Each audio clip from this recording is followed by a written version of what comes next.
Hola, hola a todos. No sé si decir buenas tardes, buenas noches, buen día. Para mí es la 1 de la mañana, así que esto me hace recordar mucho a un programa de radio que decía solos en la madrugada. Pero hoy vamos a hablar de criopreservación. Mi nombre es Jorge Stein, hace muchos años que hago criopreservación, un poco más de 30 años. Y bueno, les voy a contar un poquito la historia de la congelación y las posibilidades que tenemos. Para los que quieran mi correo, por las dudas, luego me quieren comunicar, aquí va a estar jstein@gmail.com. Pueden enviarme todas las preguntas que ustedes quieran. Bien, todo comenzó con la historia de los transgénicos. Los transgénicos en los años 80 a los 90 recién habían comenzado, pero en ese momento no teníamos estos marcadores específicos como estos animales que son transgénicos y que tienen estos colores que identificamos cuál es cuál. En su momento salían tantos y había que analizarlos a todos que uno realmente no sabía qué hacer. De pronto se encontraba con animales que ya no había lugares donde mantenerlos. Entonces, en los años 90 comenzó la idea de la criopreservación. La criopreservación estaba bien establecida en bovinos y esperma en muchísimas especies. Sin embargo, en ratón recién había comenzado en los años 70, en el año 72 fue su primer publicación. Hoy en día hay repositorios que son bancos de embriones a nivel mundial donde se intercambian animales.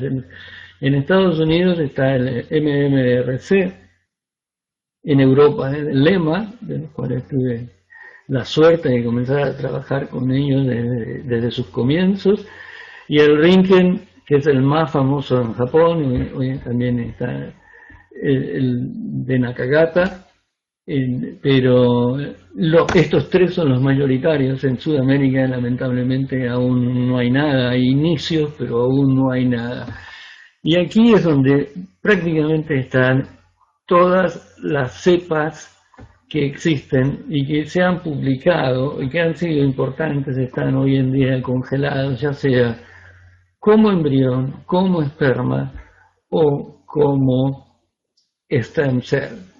Ahora, ¿cómo uno puede saber dónde están estas cosas?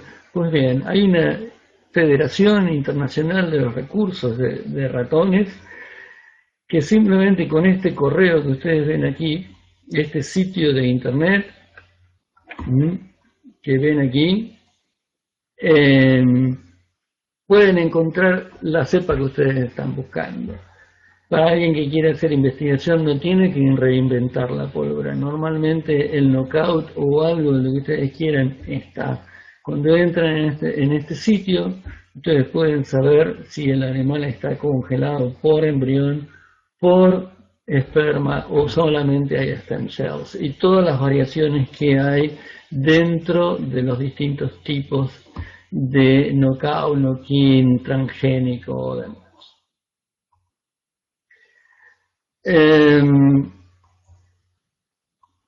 Pero vayamos a lo que va a ser nuestras unidades de trabajo, porque cada uno en su bioterio, animalario, o como quieran decirle según los países de ustedes que ustedes pertenecen, van a tener un laboratorio anexo al animalario o al bioterio en los cuales podrían tener las técnicas de reproducción asistida que van a ayudar muchísimo al manejo de ese animalario.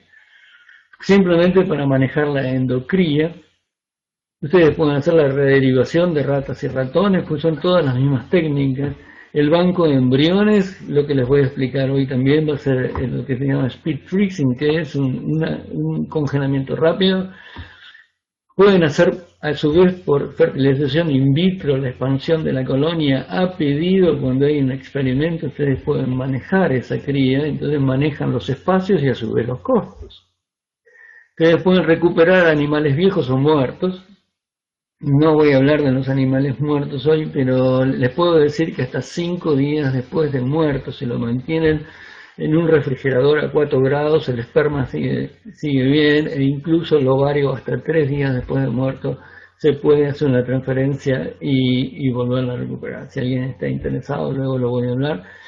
Pensaba decirlo, pero no vamos a llegar a ese tema. Y obviamente, si hay ya montado un laboratorio de producción de transgénicos, todo el resto es muy fácil, porque son las manipulaciones que están ahí. Pero si aprenden las manipulaciones, también es fácil o más simple poder hacer los animales transgénicos, sean rata o ratón o sea cualquier otra especie. Asimismo, la producción de congénicos, que también es en base a fertilización in vitro, y otros modelos alternativos, que puede llegar a ser cualquier animal que usted quiera, pueden producir un modelo alternativo como animal de laboratorio. ¿Cuándo comenzó la cribiología? La cribiología tiene un hito que es fundamental, que es la congelación del embrión de ratón de 8 células por estos 3 señores, en el cual, a ver si puedo usar el marcador, Peter Mazur, David Whittingham y Stanley Liu.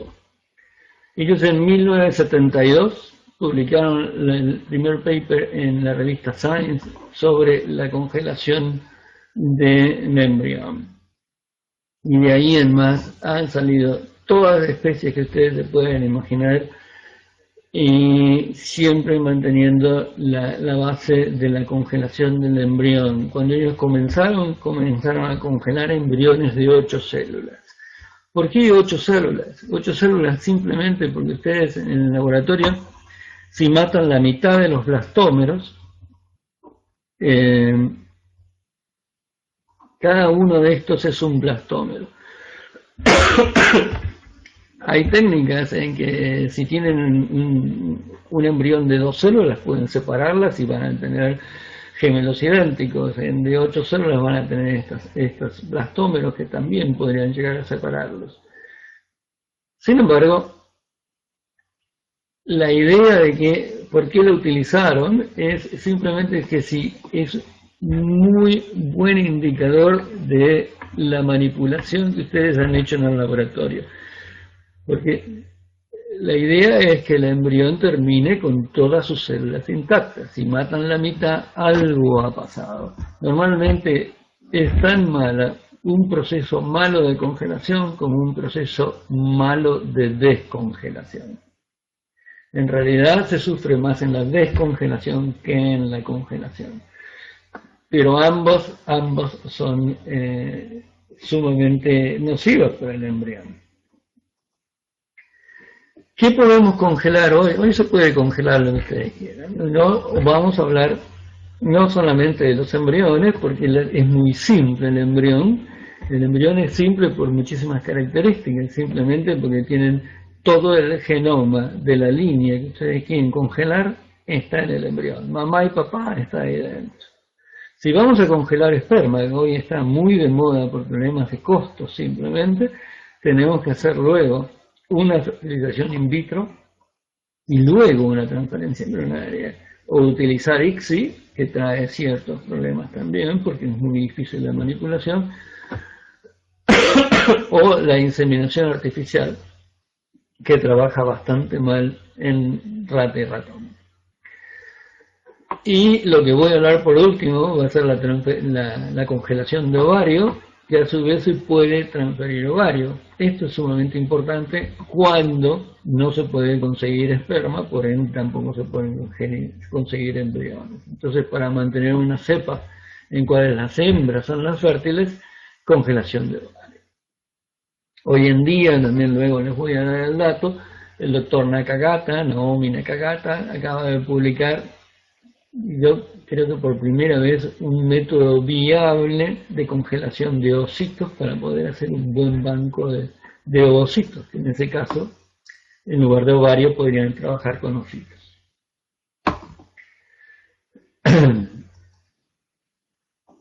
¿Cuáles son las ventajas de un banco de embriones? En realidad son muchísimas, muchísimas. No solamente el medio económico de mantener las cepas que no se utilicen, porque si ustedes se imaginan mantener un animal vivo, ustedes tienen prácticamente, hay muchas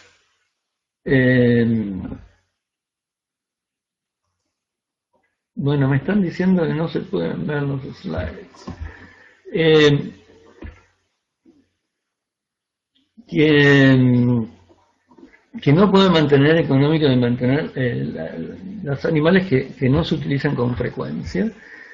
Y en ese aspecto, imagínense ustedes que mantener un animal vivo en una caja, en un animalario, puede costar entre $1, $1.50, a $2, según los subsidios que ustedes tengan para manejar el animalario. Una vez que una cepa está congelada, es simplemente el costo del nitrógeno líquido, que va a variar terriblemente en la cantidad de ustedes y la cantidad de embriones que tengan, pero en realidad es muy, muy bajo. Los cálculos que hemos hecho en la Jackson en su momento que eran aproximadamente unos 10 centavos por año el costo de mantener una cepa congelada. Entonces los costos realmente son muy bajos, muy bajos. Obviamente facilita el envío e intercambio a nivel internacional, pues no es lo mismo mantener unos embriones congelados y mandarlos así que un animal vivo que se puede enfermar o contaminarse en todo el viaje. Está claro que mejora la eficiencia de las rederivaciones, porque las rederivaciones en realidad es una serie de lavados del mismo embrión para eliminar los contaminantes. Entonces, y lo más importante de todo esto, de la ventaja de embriones, es que los animales congelados no se van a contraer ningún tipo de enfermedad, ni van a mutar, ni van a tener ningún tipo de contaminación genética, porque no se van a estar manejando de ese tipo.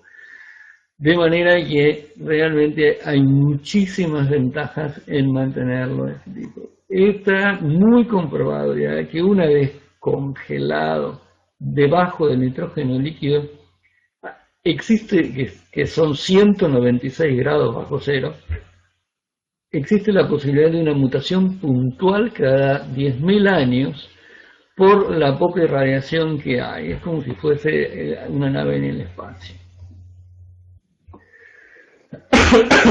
Perdón. Los métodos de congelación de embriones hay muchísimos, hay muchísimos.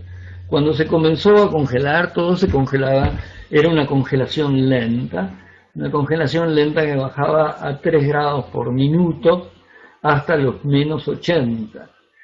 Y eso con una inyección de nitrógeno, o sea que no solamente tardaba unas 2 horas y media, 3, sino que el ruido de la inyección de nitrógeno era terrible. Hoy en día, lo más común para la gran producción es la congelación a 2 pasos. Esta congelación a 2 pasos es en pajuelas. La congelación lenta normalmente se hacía en tubos, y la congelación a 2 pasos en pajuelas, similar a lo que se usa en bovinos y lo que se usa en humanos, se llama en 2 pasos porque tiene los dos sistemas, tiene el embrión y a su vez tiene el diluyente, que va a ser el diluyente osmótico para eliminar el crioprotectante de la célula. Entonces, en el momento de la descongelación se sacude esa pajuela como si fuese un termómetro, se mezclan las dos soluciones y es una forma muy rápida de poder hacerlo. La congelación rápida es una congelación que se hace a los vapores de nitrógeno líquido, o sea que estamos eliminando lo de la congelación en 2 pasos que necesita una máquina de alcohol. La congelación rápida ya utiliza solamente los vapores de nitrógeno y un método que trabaja muy bien. Lo que hoy en día es la ideal y que utilizan la mayoría de gente es la vitrificación. El único problema que le veo es que la vitrificación lleva soluciones sumamente densas en las cuales se hace muy difícil la manipulación del embrión. Luego de eso, los resultados son estupendos. En realidad, en cualquiera de los métodos cuando esto funciona, tenemos que hablar del 80 al 90% de sobrevida.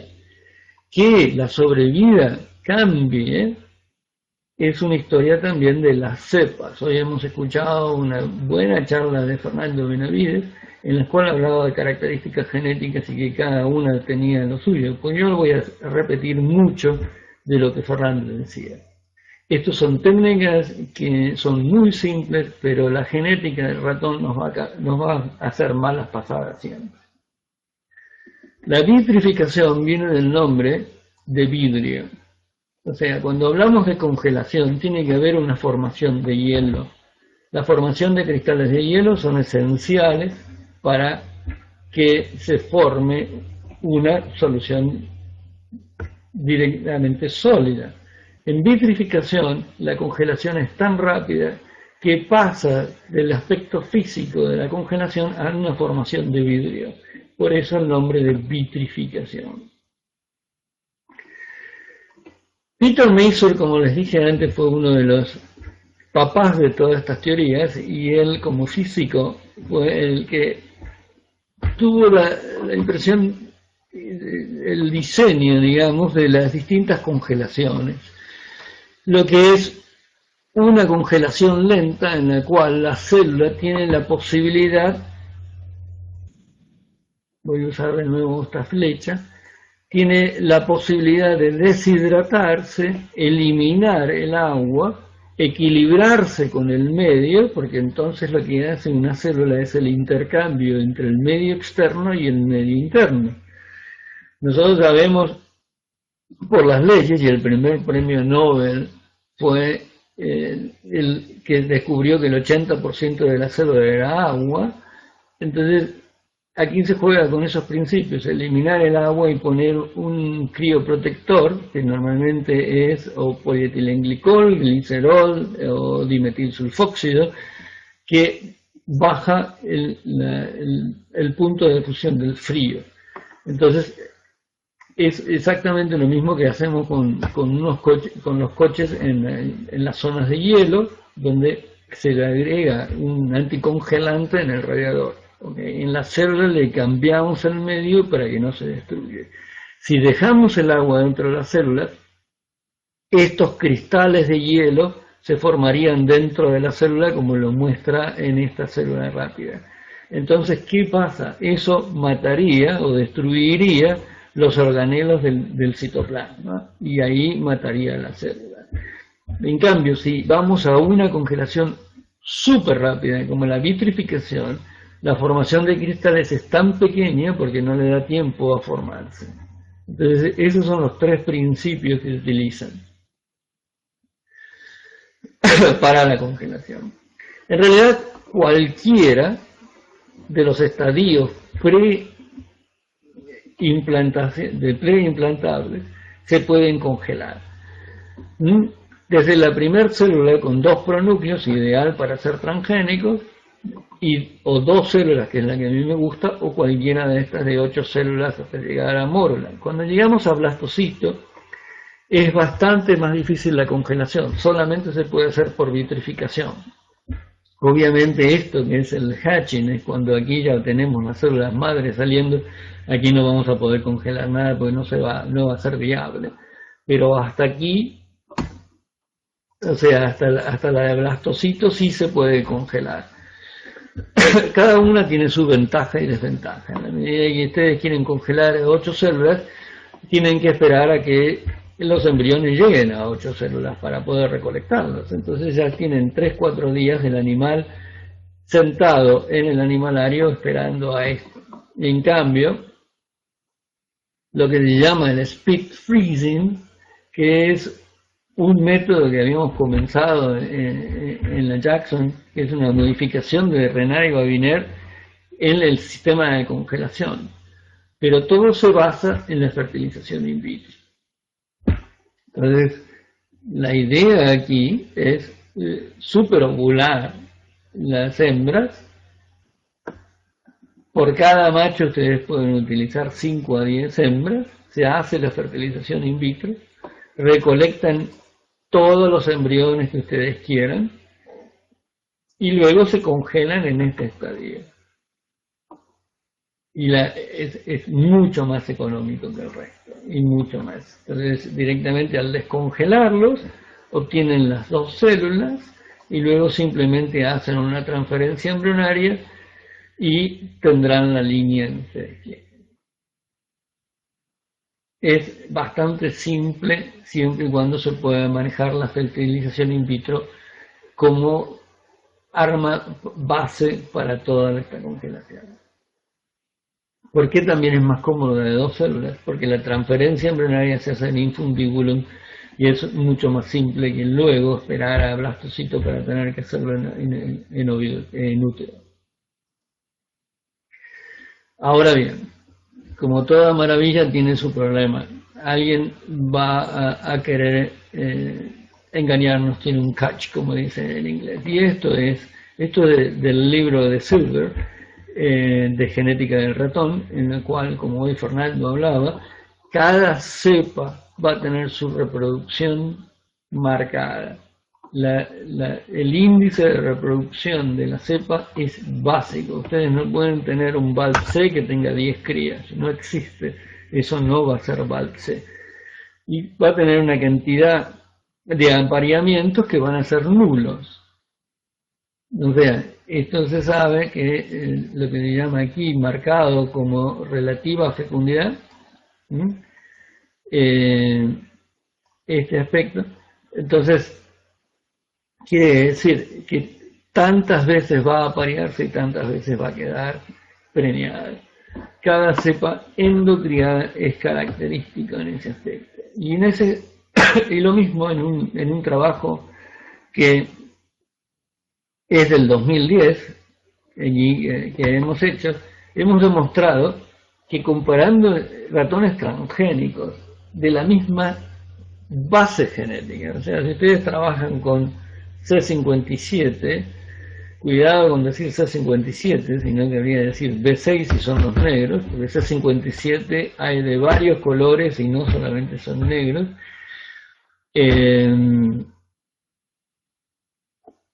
Cambia dependiendo del transgen que ustedes estudien. O sea que como sabemos bien que no hay 2 transgenes o transgénicos ni knockouts que son iguales, modifican la base genética de los otros. Entonces mucho cuidado cuando alguien le pida congelarme este ratón que está en la cepa negra, en la cepa blanca. Ustedes tienen que hacer el experimento con el animal para darse cuenta cuál es el índice de reproducción de ese animal. No lo tomen por granted, como dicen en inglés, por seguro, porque no existe. Y en este aspecto, aquí nosotros mostramos que tomando un animal wild type, este es el wild type, y todos estos son transgénicos, ven que cada uno eran todos transgénicos que estaban derivados al ojo. O sea, ninguno tenía un problema de fertilidad, pero ninguno tenía la misma fertilidad que el wild type. Lo mismo podemos decir de la cepa FBN, que los transgénicos son totalmente distintos a la cepa original. Si seguimos con las tablas de ese mismo trabajo, aquí van a ver que las diferencias se ven hasta en la respuesta de la superovulación.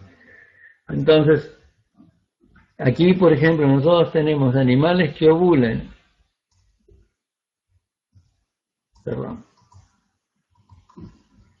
que ovulan 32 a 25, hay una diferencia muy grande en cómo responden a la misma cantidad de hormonas de la PMSG y la HCG que le damos.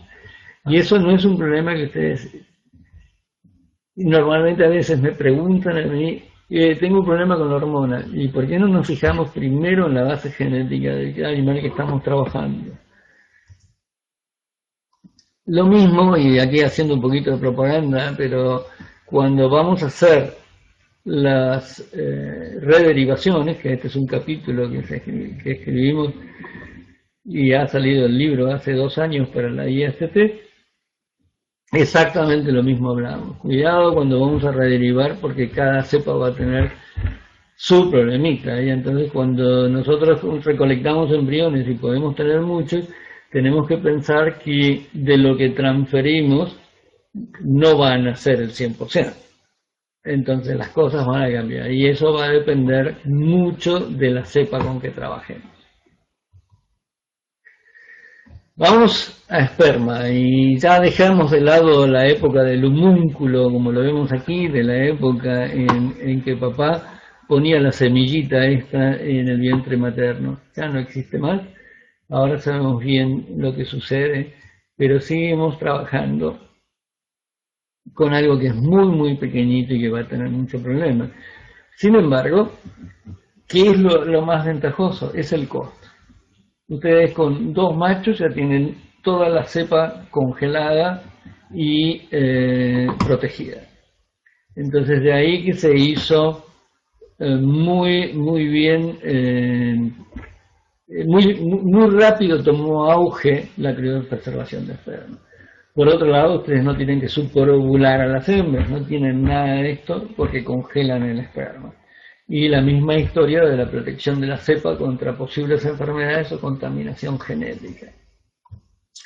De nuevo, no necesita tratamiento hormonal, ustedes van a trabajar con pocos animales, porque son 2 o 3 machos nada más. Obviamente es la única opción cuando la hembra son de baja fertilidad. Pero ¿cuál es la gran contra? La contra es que es haploide, o sea que ustedes tienen la mitad de cromosomas de la cepa. ¿Cuál es el problema? El problema es que cuando tengan que reconstituir la cepa, ustedes necesitan algo que sea similar a la cepa donde comenzaron. Si no, van a crear híbridos y volver a la cepa original les va a llevar muchos cruzamientos y mucho trabajo. Entonces, de nuevo, cuando pidan la congelación de esperma, fíjense en qué cepa es. Por ejemplo, si tiene una base genética de 129, es un problema serio la congelación de esperma. ¿Por qué? Porque la reproducción del 129 es estupenda in vivo, estupenda relativamente, estupenda porque nacen. Pero in vitro, ustedes producen embriones, pero luego cuando hacen la transferencia prácticamente no nace nada. Entonces, el otro aspecto es que fíjense bien lo que vayan a congelar. Tienen que hacer un chequeo pre-congelamiento y post-congelamiento. Y les cuento esto porque si ustedes congelan algo malo va a ser peor cuando lo descongelen. Indudablemente siempre van a morir muchos espermatozoides en la congelación. Y en segundo lugar, que naden no quiere decir nada. El tamaño del espermatozoide es pequeñísimo comparado con lo que es el embrión. Si nosotros tomamos el ovocito, toda esta masa, cuando se congela el ovocito, ustedes saben que puede comprimirse y expandirse y eliminar el agua. En un espermatozoide prácticamente no hay agua y lo que tiene en la cabeza es solamente una masa densa de DNA que tiene toda la información genética, de manera que no se puede jugar demasiado. Y si nosotros movemos aquí al problema de la nuca, o sea que es donde se une la cola con la cabeza, están todos la base energética, todas las mitocondrias que le van a dar energía a la cola del espermatozoide, y eso es lo que se va a romper muchísimo con la congelación. Y el conteo espermático no quiere decir absolutamente nada. Aquí ustedes tienen un estudio del año 2000 en el cual tenemos una cepa híbrida. Este es un caballito de batalla para cualquiera que quiera hacer experimentos, porque francamente no necesitan el medio de cultivo. Yo creo que una fertilización in vitro en Coca-Cola funciona y siempre tienen 80-90%. Eso también es un indicativo para cuando lean un trabajo, vean en qué cepas está hecha, porque hay cepas que no indican absolutamente nada por la facilidad con que se trabaja. Entonces aquí los conteos espermáticos están bastante parejos entre la línea. Cuando hablamos de la C57BL6J, hay una dispersión impresionante. Y en FBE también. En 129, fíjese que es una de las que más alta tiene la cantidad de espermatozoides de concentración, y sin embargo es una de las menos fértiles. También que la peor de todas estas va a ser VAL. Pero no es una indicación el conteo espermático. En realidad lo que tenemos que buscar es fertilidad. Realmente ver si fertiliza o no fertiliza, porque que baile y que se muevan bien no quiere decir que sean fértiles. Y entonces ahí sí van a quedar como huevos fritos. Hace ya mucho, para el año 2000, cuando hice ese estudio de los distintos espermatozoides, de los conteos espermates y la base genética, había un estudio que nos pareció muy interesante, que era la combinación de las gametas. Y en este aspecto aquí, si ustedes pueden ver, cuando hablamos en esta línea, es cuando se utilizaban los ovocitos, o sea, la madre de la C57, y el esperma del híbrido que les contaba. En este caso, en el segundo caso, aquí se utilizaba el esperma del C57, del C6J, y los embriones híbridos. Y en el tercer caso, son los dos, o sea, que es el cruce endocriado. ¿Qué quiere decir? Que esto es lo que nos indica la fertilidad de la cepa, ninguna de las otras. Si creamos híbridos va a ser mucho. Fíjese qué curioso que el esperma del VALP-C es el que menos fertilidad tiene.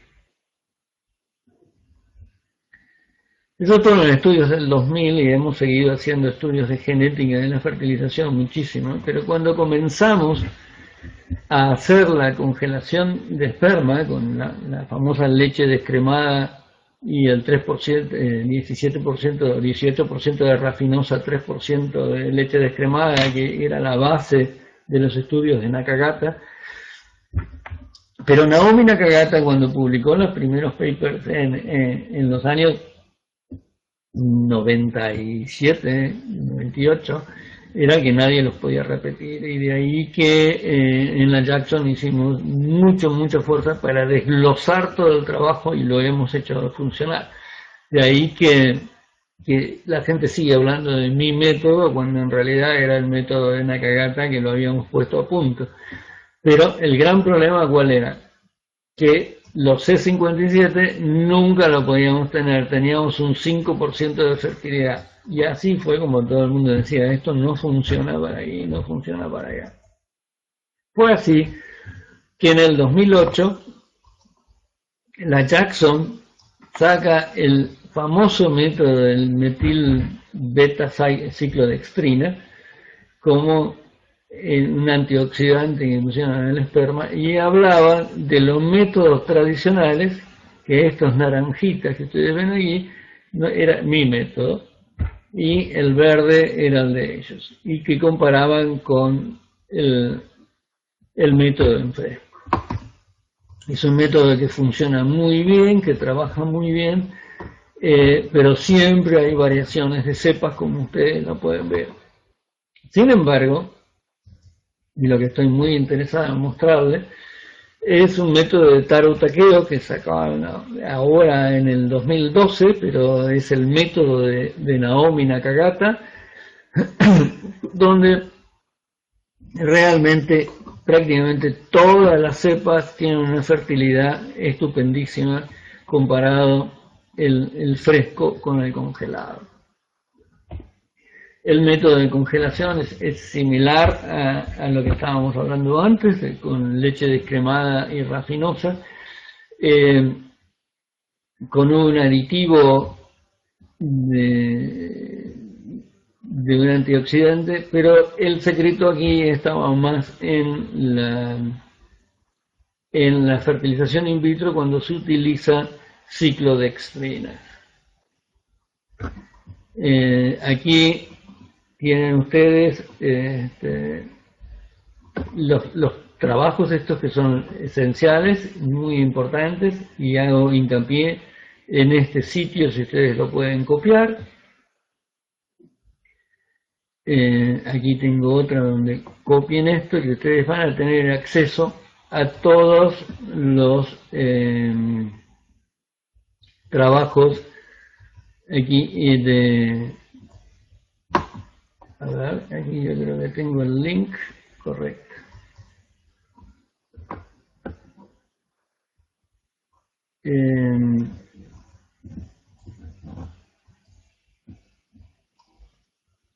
Bueno.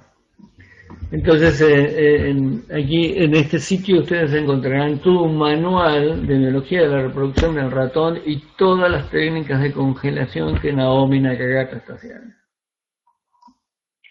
En este momento yo estoy trabajando con Naomi como profesor en la mayoría de sus cursos. Va a tener un curso ahora en septiembre en la Universidad de Roswell en Buffalo, New York. Ya es un curso muy intensivo de una semana donde muestra todas sus técnicas. Bueno, ya terminando, vamos a ir cómo surgió lo de la congelación de ovario.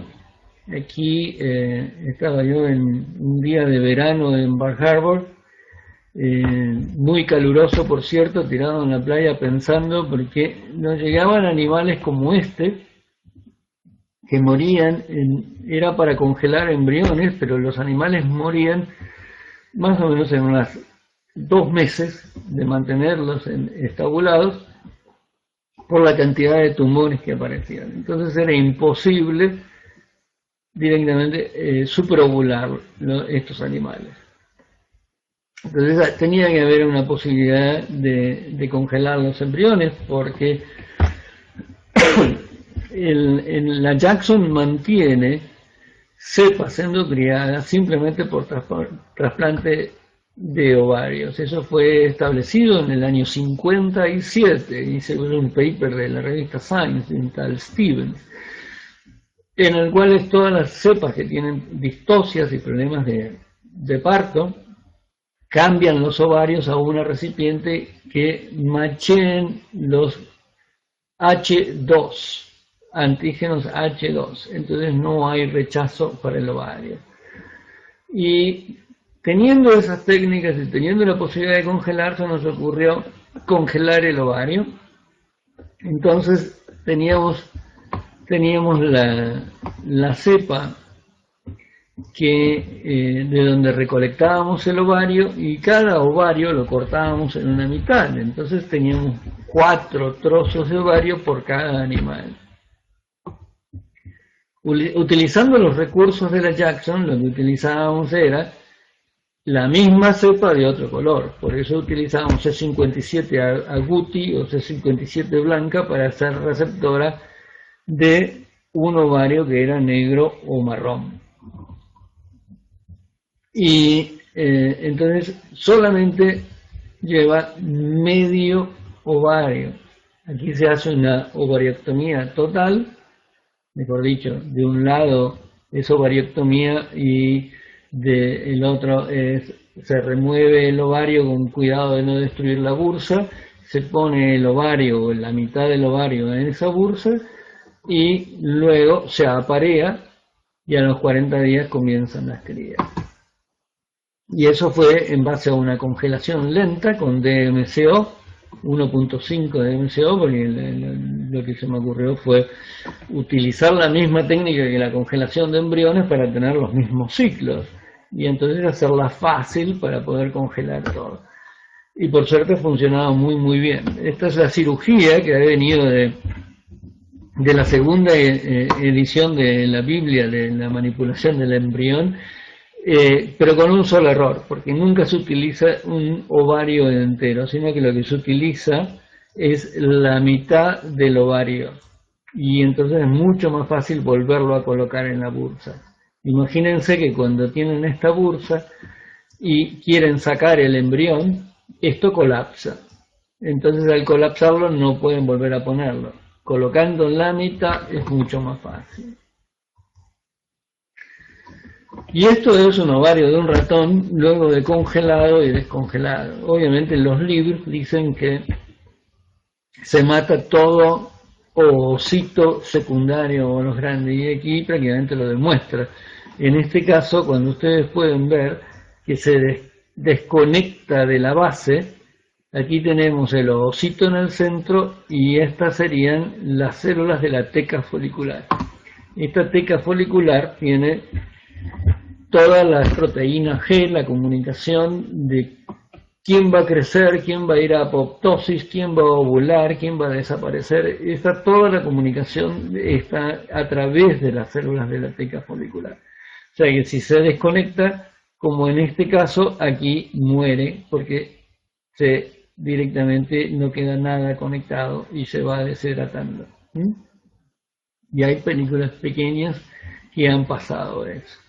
Si seguimos en la evolución, al ponerla en la cirugía de la transferencia embrionaria, es una cirugía muy simple, porque no hay una reconexión de vasos ni arterias o venas en todo eso. Simplemente se abre la bursa como si fuese una bolsita, se deja caer el ovario y ahí, por el coágulo de sangre que se va a formar, lo va a mantener en su lugar.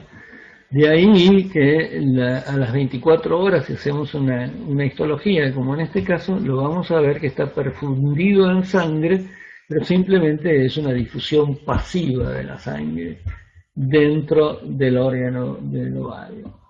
Pero también vemos que en 24 horas no todos están muertos, porque estos son ovocitos ya secundarios, pero tenemos ositos primarios que son pequeños, como en este caso, que no llegamos a ver. Entonces, pasadas las 24 horas, a los 3 días, fíjense cómo ha crecido, y no solamente que ha crecido, sino que ahí vemos que en las células hay mitosis. Quiere decir que esto está totalmente vivo y funcionando. Y ya a los 4 meses, y después de varias ovulaciones, fíjense que esto es lo que antiguamente se llamaba folículo de Graf, hoy se llaman folículos terciarios o con licor folicular para su ovulación. En el 2010 ya este método de congelar en viales los ovarios había quedado un poco obsoleto, y un problema porque prácticamente nadie congela embriones en viales y todo el mundo lo usa en pajuelas. Entonces se nos ocurrió cambiar el método hacia el método de pajuelas. Y entonces esto es lo que le vamos a contar. Las pajuelas hay de dos tipos: la de 1/4 de centímetro cúbico, que es la común que se utiliza para congelación de esperma y embriones, y hay otra un poco más grande de medio centímetro cúbico, de 500 cc, que es la que utilizamos para poner el ovario ahí dentro. Y entonces, en la misma forma de los dos pasos que les he contado antes, así es como congelamos el ovario.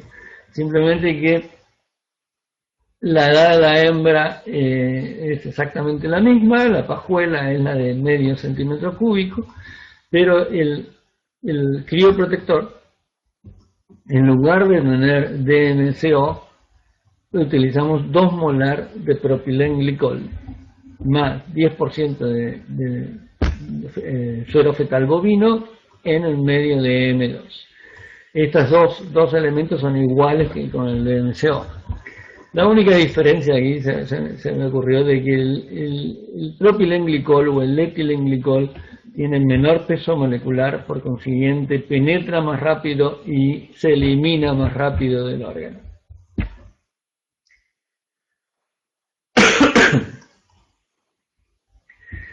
En las transferencias, tanto haciendo los, como se dice en inglés, side by side, o sea, haciendo experimentos aparejados, de las mismas cantidades de viales y de pajuelas, y utilizando más receptoras para los viales, la cantidad de implantadas es similar.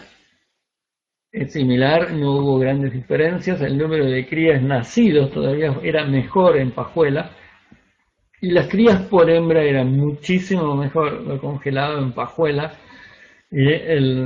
que lo hecho en los viales. Los intervalos de cría quiere decir desde el momento en que se implantó el ovario a que nació la primera cría, que normalmente están en los 40 días, o sea, un mes.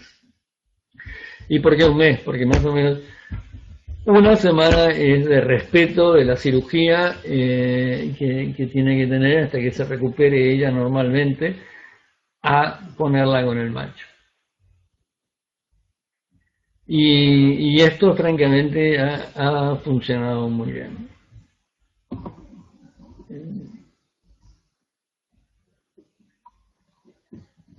Bien.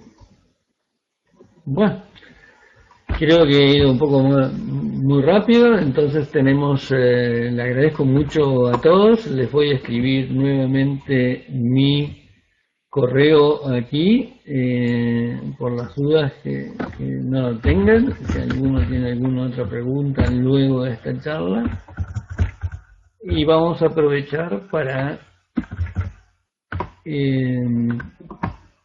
hacer preguntas si las hubo.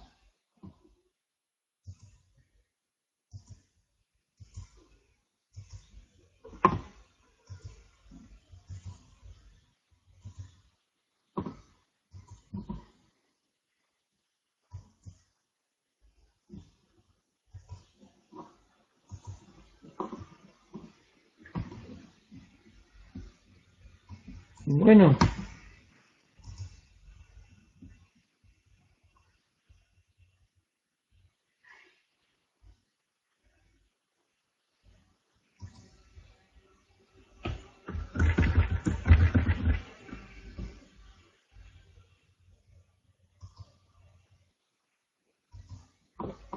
muchas gracias a todos y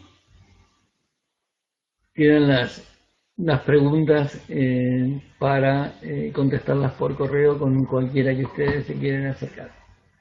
Gracias.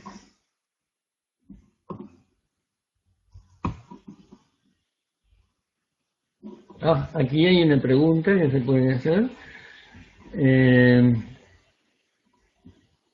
Nika dice, para el trasplante de ovario conviene ovariectomizar ambos lados de la hembra receptora antes de aplatar la mitad o el cuarto de ovario donante. Y la respuesta es sí. Sí, porque está demostrado que si ustedes dejan parte de un ovario o un ovario y luego colocan el otro, el cuerpo va a responder primero con el ovario sano y no va a dejar trabajar al nuevo implantado de la misma manera que el otro. Sin embargo, si estuviera el ovario solo, el nuevo, va a suplir al otro ovario. Entonces, para que no haya competencias orgánicas, conviene quitar los dos. Y aquí tengo otra pregunta sumamente interesante también, que ¿por qué no se puede vitrificar los ovarios? Y desde ya sí se puede vitrificar. Desde ya sí se puede vitrificar. El problema de vitrificación es que los trozos de ovarios son más pequeños. Hay unas técnicas nuevas que están tratando de hacer el medio ovario, pero no tienen el mismo resultado. El problema entonces es que recuerden que la cantidad de ovocitos que nacen en la hembra es limitado y no va a crecer más, no hay una producción constante como de espermatozoides. Entonces, que si nosotros utilizamos a determinada edad una porción de un milímetro cuadrado de ovario para poder vitrificarlo, entonces es un problema.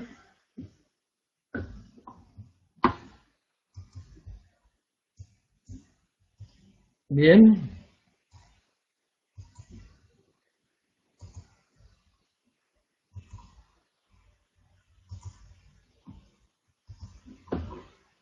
entonces con esto me despido de todos y les agradezco mucho su atención.